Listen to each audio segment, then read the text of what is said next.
Chapter 11. What I Heard in the Apple Barrel. "No, not I," said Silver. "Flint was captain. I was quartermaster, along of my timber leg. The same broadside I lost my leg, old Pew lost his deadlights. 'Twas a master surgeon him that amputated me, out of college and all, Latin by the bucket and what not. But he was hanged like a dog, and sun-dried like the rest at Corso Castle. That was Robert's men, that was, and come to changing names to their ships, Royal, Fortune, and so on. Now, what a ship was christened, so let her stay, I says.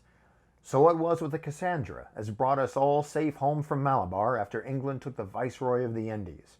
So it was with the old Walrus, Flint's old ship, as I've seen a muck with the red blood, and fit to sink with gold." "Ah," cried another voice, that of the youngest hand on board, and evidently full of admiration. "He was the flower of the flock, was Flint." "Davis was a man too, by all accounts," said Silver. "I never sailed along of him. First with England, then with Flint. That's my story. And now here on my own account, in a manner of speaking. I laid by 900 safe from England, and 2,000 after Flint. That ain't bad for a man before the mast. All safe in bank. 'Tain't to earnin' now, it's savin' does it, you may lay to that. Where's all England's men now? I don't know. Where's Flint's? Why, most of 'em on board here, and glad to get the duff. Been beggin' before that, some on 'em. Old Pew, as had lost his sight, and might have thought shame, spends £1,200 in a year, like a lord in Parliament. Where's he now? Well, he's dead now, and under hatches. But for 2 year before that, shiver my timbers, the man was starvin'. He begged and he stole and he cut throats, and starved at that, by the powers." "Well, it ain't much use after all," said the young seaman. "'Tain't much use for fools, you may lay to that. That or nothing," cried Silver. "But now you look here. You're young, you are, but you're as smart as paint. See that when I set my eyes on you, and I'll talk to you like a man." You may imagine how I felt when I heard this abominable old rogue addressing another in the very same words of flattery that he had used to myself. I think if I had been able that I would have killed him through the barrel. Meantime he ran on, little supposing he was overheard. "Here it is about gentlemen of fortune. They lives rough, and they risk swinging, but they eat and drink like fighting cocks. And when a cruise is done, why, it's hundreds of pounds instead of hundreds of farthings in their pockets. Now the most goes for rum and a good fling, and to sea again in their shirts. But that's not the course I lay. I puts it all away, some here, some there, and none too much anywheres, by reason of suspicion. I'm 50, mark ye. Once back from this cruise, I set up gentlemen in earnest.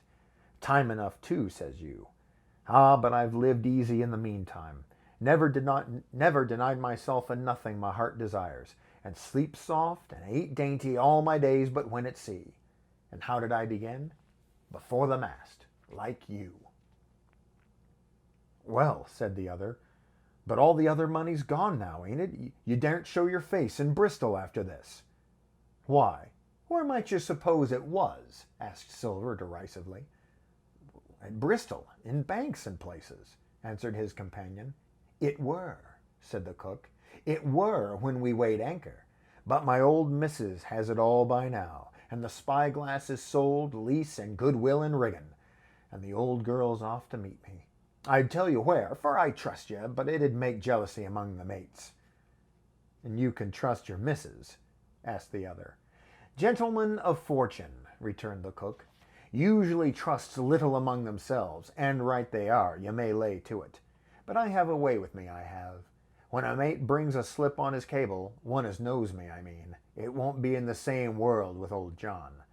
There was some that was feared of Pew, and some that was feared of Flint. But Flint his own self was feared of me. Feared he was, and proud. They was the roughest crew afloat, was Flint's. The devil himself would have feared to go to sea with them. Well, now, I tell you, I'm not a boastin' man, and you seen yourself how easy I keep company. But when I was quartermaster, lambs wasn't the word for Flint's old buccaneers. Ha! You may be sure of yourself in old John's ship." Well, I tell you now, replied the lad, I didn't half a quarter like the job till I had this talk with you, John, but there's my hand on it now.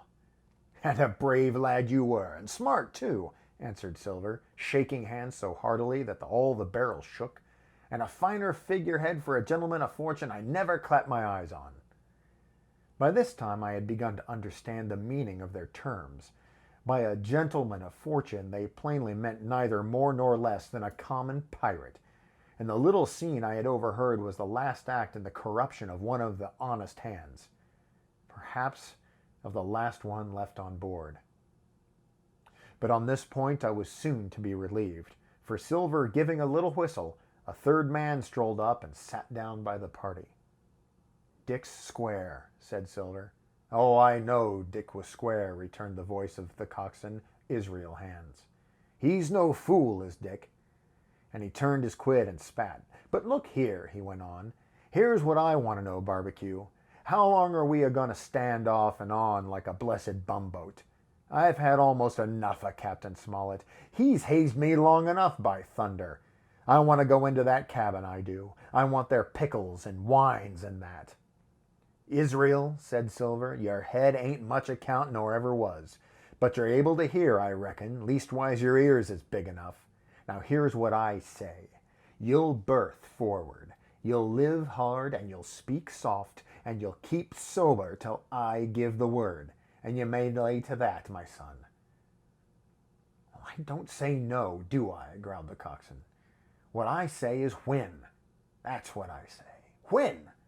By the powers, cried Silver. Well now, if you want to know when, I'll tell you when. The last moment I can manage, and that's when. Here's a first-rate seaman, Captain Smollett. Sails the blessed ship for us. Here's this squire and doctor with a map and such. I don't know where it is, do I? Nor do you, says you. Well then, I mean this squire and doctor shall find the stuff, and help us to get it aboard, by the powers. Then we'll see.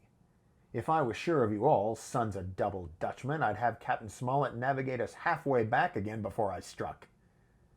Why, we're all seamen aboard here, I should think, said the lad Dick. We're all forecastle hands, you mean, snapped Silver. We can steer, of course, but who's to set one? That's what all you gentlemen split on, first and last. If I have my way, I'd have Captain Smollett work us back into the trades at least. Then we'd have no blessed miscalculations and a spoonful of water a day.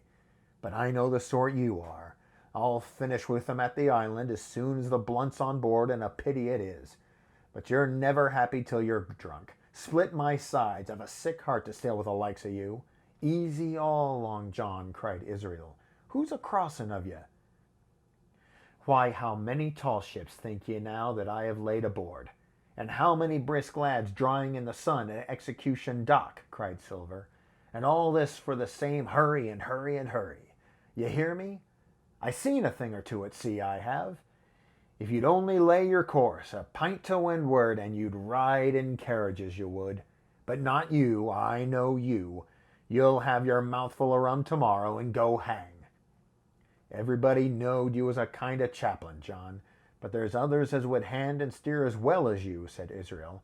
They liked a bit of fun, they did. They wasn't so high and dry nohow, but took their fling, like jolly companions every one. So, says Silver. Well, and where are they now? Pugh was that sort, and he died a beggar man. Flint was, and he died of rum at Savannah. Ah, they was a sweet crew, they was, only where are they? But, asked Dick, when do we lay 'em athwart? What are we going to do with 'em, anyhow? There's the man for me, cried the cook admiringly. That's what I call business. Well, what would you think? Put 'em ashore like maroons? That would have been England's way. Or cut 'em down like that much pork. That would have been Flint's or Billy Bones's. Billy was the man for that, said Israel. Dead men don't bite, says he. Well, he's dead now himself. He knows the long and short of it now, and if ever a rough hand come to port, it was Billy.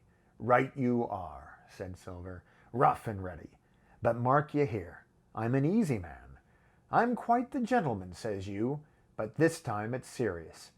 Duty is duty, mates. I give my vote death. When I'm in Parliament and riding in my coach, I don't want none of these sea lawyers in the cabin coming home unlooked for like the devil at prayers. Wait is what I say, but when the time comes, why, let her rip. John, cries the coxswain, you're a man. You'll say so, Israel, when you see, said Silver. Only one thing I claim. I claim Trelawney. I'll wring his calf's head off his body with these hands. Dick, he added, breaking off, you just jump up like a sweet lad and get me an apple to wet my pipe like. Well, you may fancy the terror I was in. I should have leapt out and run for it if I had found the strength, but my limbs and my heart alike misgave me. I heard Dick began to rise, and then someone seemingly stopped him, and the voice of Hans exclaimed, "Oh, stow that! Don't you get sucking of that bilge, John. Let's have a go of the rum." "Dick," said Silver, "I trust you. I've a gauge on the keg, mind. There's the key. You fill a pannikin and bring it up." Terrified as I was, I could not help thinking to myself that this must have been how Mr. Arrow had got the strong waters that destroyed him.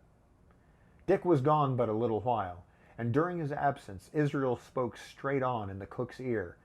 It was but a word or two that I could catch, and yet I gathered some important news, for besides other scraps that tended to the same purpose, this whole clause was audible.